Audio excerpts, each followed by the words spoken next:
کیا ہے سورہ توبہ، اس میں 3 لوگوں کی توبہ کا قصہ موجود ہے اس آیت میں کہ جو جنگ تبوک میں پیچھے رہ گئے تھے.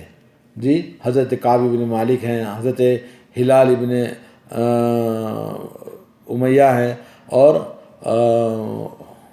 ایک ہیں 3 صحابہ اکرام تھے جو جنگ میں نہیں شریک ہو سکے. ان کے پاس سب کچھ تھا اور بہت سارے لوگ مدینے کے تھے جو جنگ میں نہیں گئے تھے.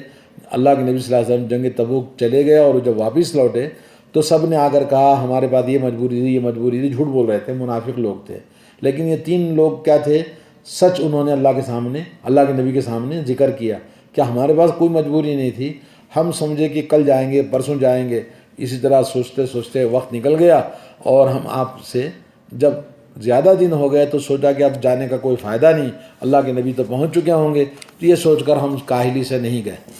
تو اللہ کے نبی نے ان تینوں کو کہا کہ تمہارا فیصلہ اللہ تعالیٰ فرمائے گا، تم تینوں پورے مدینے سے بیکاٹ. پھر بیوی کے ساتھ رہ سکتے تھے گھر میں. کچھ دنوں کے بعد میں اللہ کے نبی نے کہا بیوی سے بھی بیکاٹ، بیوی بچہ مدینے کا کوئی آدمی ان سے بات نہیں کرنا. تو اس طرح سے انہوں نے 50 دن گزارے. ان میں سے ایک صحابی جو بہت مشہور ہیں کعب بن مالک ہیں. کعب بن مالک نوجوان آدمی تھے، تو وہ کہتے ہیں کہ 50 دن میں کیسے گزارا، یہ بڑی مشقت، لمبی احادیث ہے، لمبی داستان اور کہانی ہے ان کی کہ جوان آدمی تھا اور بڑے بہادر اور سپہ سالار تھے. تو ان کے ساتھ میں یہ دن بڑے ان کے آزمائش کے تھے. تو اللہ تعالیٰ نے قرآن میں کہا یہ لوگ اتنے تنگ ہو گئے کہ ان کے اوپر زمین بھی تنگ ہو گئی اپنی کشادگی کے باوجود، اور حتیٰ کہ دل تنگ ہو گئے. جب دل تنگ ہو جاتا ہے تو آدمی کیا کرتا ہے؟ بولو، خودکشی کر لیتا ہے. تو معلوم یہ ہوا کہ کسی کے پاس دولت ہے، کسی کے پاس دولت نہیں ہے. دولت کا ہونا، دولت کا نہ ہونا آدمی کی سعادت مندی نہیں ہے. اصل سعادت مندی دل کی ہے کہ آدمی کا دل سعادت مند ہوتا ہے، خوش ہوتا ہے، اگرچہ کہ اس کے پاس کچھ بھی نہیں ہے، وہ بہت خوشحال انسان ہے. اور ایک انسان کے پاس سب کچھ دنیا میں ہے، جیسے امریکہ ہے، یورپی ممالک ہیں، یا دنیا کے وہ لوگ ہیں جن کے پاس بڑے بڑے دولت ہے، مگر اپنے دل کے سکون کے لیے شراب پیتے ہیں، خودکشی کرتے ہیں، جوا کھیلتے ہیں، ایک ملک سے دوسرے ملک کا سفر کرتے ہیں عیاشیوں میں، یہاں تک کہ تباہی و بربادی اور خودکشی ان کی نوبت ہوتی ہے. بہت سارے لوگ ڈرگ کیوں استعمال کرتے ہیں؟ سکون پانے کے لیے. تو معلوم یہ ہوا کہ دولت سعادت مندی کی علامت نہیں ہے. اصل سعادت مندی کس کی ہے؟ دل کی خوشی آپ کو ہے، دل آپ کا مطمئن ہے، آپ پرسکون زندگی گزارتے ہیں، وہ آپ کی دولت ہے، سب سے بڑی دولت ہے. دولت پیسہ دنیا نہیں ہے. جی، یہاں پر اس آیت سے استدلال کر کے یہ بات بتائی گئی جو ابھی میں نے آپ کے سامنے ذکر کیا. کہتے ہیں کہ ان کے دل بھی تنگ ہو گئے اور انہوں نے یہ فیصلہ کیا کہ اللہ کے علاوہ کوئی کیا نہیں ہے، ہمیں پناہ دینے والا نہیں ہے. یعنی ان کا گمان اللہ تعالیٰ پر پورا تھا، پکا تھا کہ اللہ ہی ہمیں اس مصیبت سے نجات دینے والا ہے. تو پھر اللہ رب العالمین 50 دن کی آزمائش اور امتحان کے بعد میں اللہ تعالیٰ نے ان کے بارے میں توبہ یہ آیت نازل فرمائی اور ان کو معاف کیا. اور اس کے بعد پھر وہ واقعہ اس میں موجود ہے، احادیث کے اندر بھی موجود ہے. اس کے بعد نمبر 2 پہ دیکھیں، فما ظنکم برب العالمین، بھلا پروردگار عالم یعنی اللہ رب العالمین کے بارے میں تمہارا کیا گمان ہے، کیا خیال ہے. جی، اور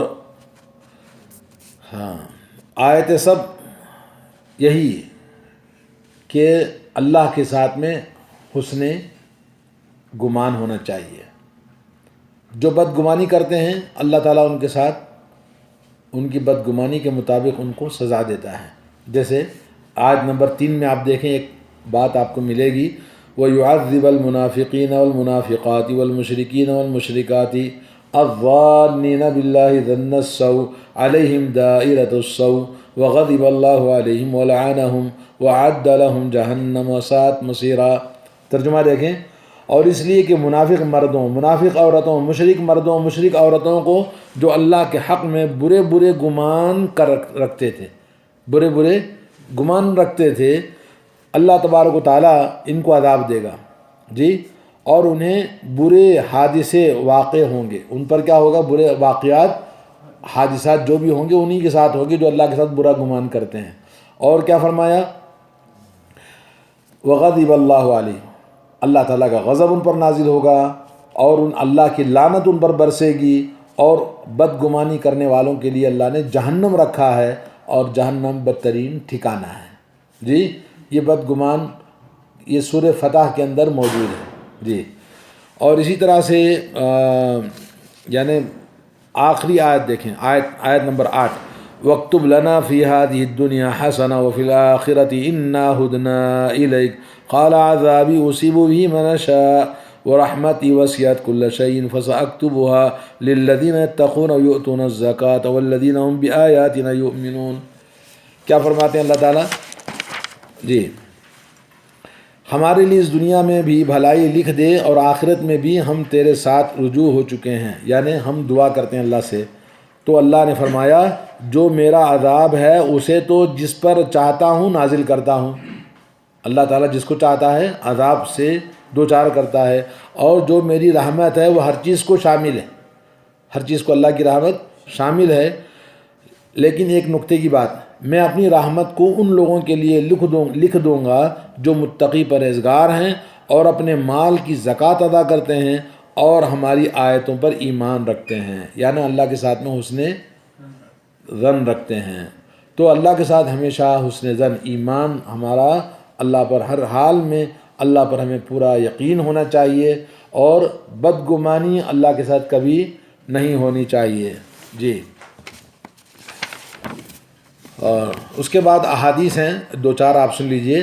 حضرت ابو ہریرہ رضی اللہ تعالیٰ عنہ سے روایت ہے، بیان کرتے ہیں کہ رسول اللہ صلی اللہ علیہ وسلم نے فرمایا، اللہ تعالیٰ فرماتا ہے، یعنی حدیث قدسی ہے، کہ میں اپنے بندے کے ساتھ ویسا ہی ہوں جیسا وہ میرے ساتھ گمان کرتا ہے، اور جب وہ مجھے یاد کرتا ہے تو میں اس کو یاد کرتا ہوں جی۔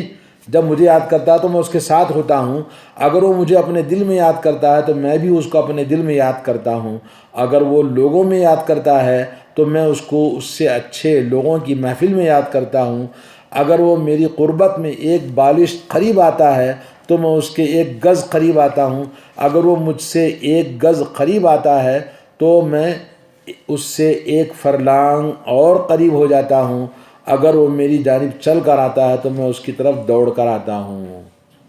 کیا مطلب؟ دل اللہ کے ساتھ ہمارا جتنا قریب ہوتا جائے گا اتنا اللہ تعالیٰ کی رحمت اس کو حاصل ہوتی رہے گی۔ اسی لیے آدمی کو چاہیے کہ اللہ تعالیٰ پر امید ہماری پورا یقین کے ساتھ ہونی چاہیے جی۔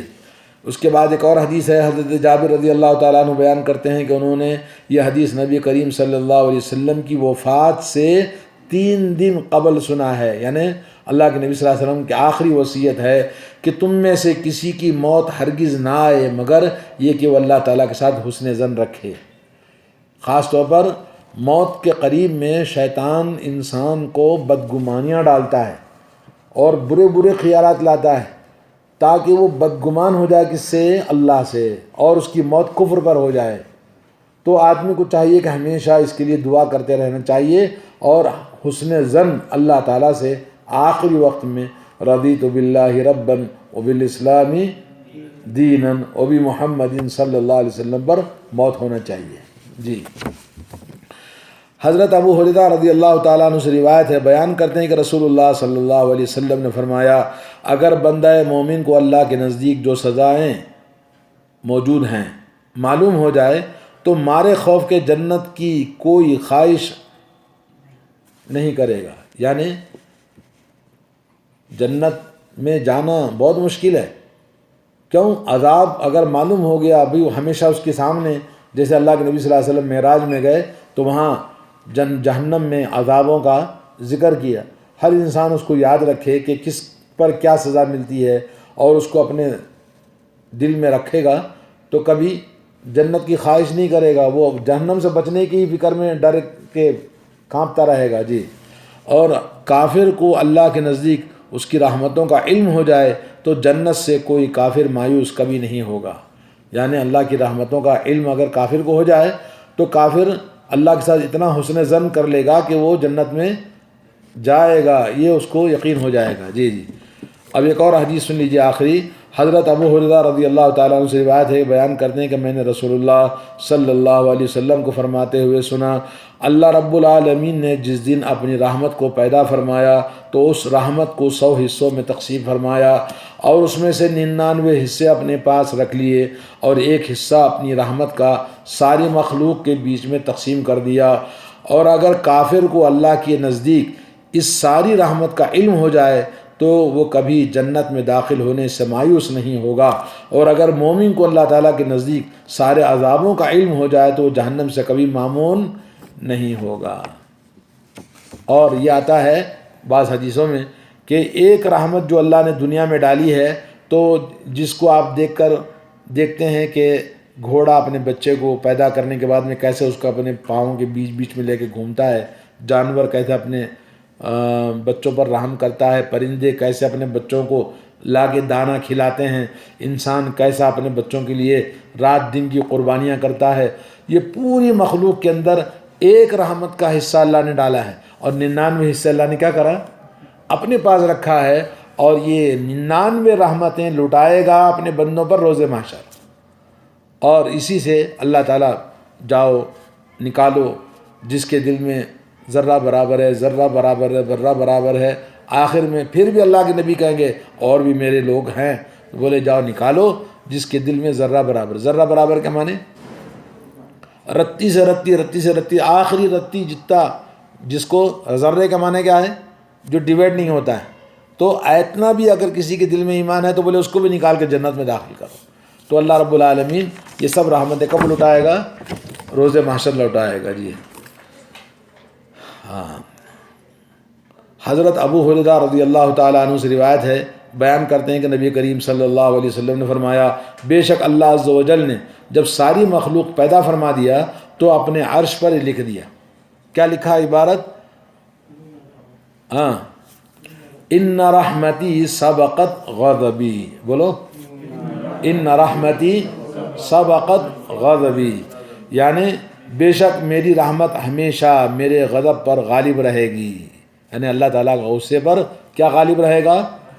اللہ کی رحمت۔ ورنہ لوگ جو اللہ تعالیٰ کے دین کے ساتھ میں، اللہ کے ماننے والوں کے ساتھ میں، قرآن کے ساتھ میں، قرآن کی تعلیمات کے ساتھ میں جو بے عزتی اور بے حرمتی اور جو غلط کرتے ہیں، شرک و بدعات کرتے ہیں، ظلم و ستم کرتے ہیں، خون قتل و غارت گری کا بازار گرم کیے ہوئے ہیں، اللہ کا غصہ اگر غالب ہوتا تو کبھی ایک کو بھی زندہ نہیں چھوڑتا جی۔ لو اراد اللہ لو یؤاخذ اللہ الناس بما کسبوا ما ترک علی ظہرها من دابہ، ولو یؤاخذ اللہ الناس ما کسبوا، اگر لوگوں کو اللہ تعالیٰ پکڑنا چاہے بما کسبوا، جو انہوں نے کیا ہے، ما ترک علی ظہرها، زمین پر ایک جاندار کو بھی چھوڑتا نہیں تھا، سب مر جاتے تھے، کوئی رہنا ہی مشکل ہو جاتا تھا، کیونکہ ہر آدمی کوئی نہ کوئی غلطی کرتا ہے، کوئی اندھیرے میں، کوئی اکیلے میں، کوئی کچھ، اور جو کھلم کھلا کرنے والے لوگ ہیں جی۔ اور آخری حدیث ہے حضرت انس بن مالک رضی اللہ تعالیٰ عنہ سے مروی ہے کہ نبی کریم صلی اللہ علیہ وسلم، یہ دیکھیے بہت عجیب و غریب بات ہے، ایک نوجوان کی زیارت کو آتے ہیں جب کہ وہ زندگی اور موت کے بیچ میں ہے، یعنی مرنے کے قریب ہے، تو آپ صلی اللہ علیہ وسلم نے پوچھا اپنے آپ کو تم کیسے پاتے ہو، تمہاری حالت کیسی ہے؟ اس نے کہا یا رسول اللہ، اللہ تعالیٰ سے رحمت کی امید رکھتا ہوں مگر اپنے گناہوں سے ڈرتا ہوں۔ نبی علیہ الصلوۃ والسلام نے فرمایا، رسول اللہ نے فرمایا، بندہ مومن کے دل میں ایسے وقت میں جب یہ دونوں چیزیں جمع ہو جاتی ہیں، کون سی دو چیزیں؟ ایک اللہ کی رحمت کی امید اور دوسرا خوف الہی، یعنی اللہ کا ڈر بھی ہے کہ اللہ تعالیٰ گناہوں کو پکڑے گا تو میں کیا کروں، بچ نہیں سکتا، لیکن اللہ کی رحمت کی امید ہے، دو چیزیں جب دل کے اندر آتی ہیں تو نبی نے فرمایا صلی اللہ علیہ وسلم اللہ تعالیٰ اس کو جس کی امید کرتا ہے یعنی اللہ کی رحمت کی امید کرتا ہے تو رحمتوں سے اس کو مال مال کر دیتا ہے، اور اپنے گناہوں سے ڈر خوف کھاتا ہے تو اللہ تعالیٰ اس کو اپنے گناہوں سے ڈر اور خوف کی وجہ سے امن و امان عطا فرماتا ہے جی۔ تو اس لیے ہمیشہ اللہ کی رحمت کی امید رکھنا، حسن ظن اللہ کے ساتھ میں کہ اللہ تعالیٰ ضرور پورا کرے گا، ضرور عطا فرمائے گا، ضرور اللہ تعالیٰ دے گا، یہ امید ہونی چاہیے جی۔